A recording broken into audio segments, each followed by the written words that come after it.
Hey everybody, so I am back with another video. So you know how they say that most owners look like their dogs? Today, I'm actually going to turn myself into my dog. I'm partnering up with Camera Ready Cosmetics again to bring you guys this tutorial, and all the products I'm using you can find on their website. Let's get started.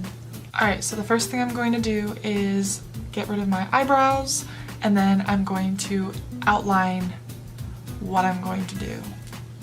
So for this look, I'm mostly going to be using the Mehron Paradise paints in black and white, and then this is their Prisma Furry palette, so it has all the colors that Hamilton has. I will also be using the Danessa Myricks Colorfix in the shade black.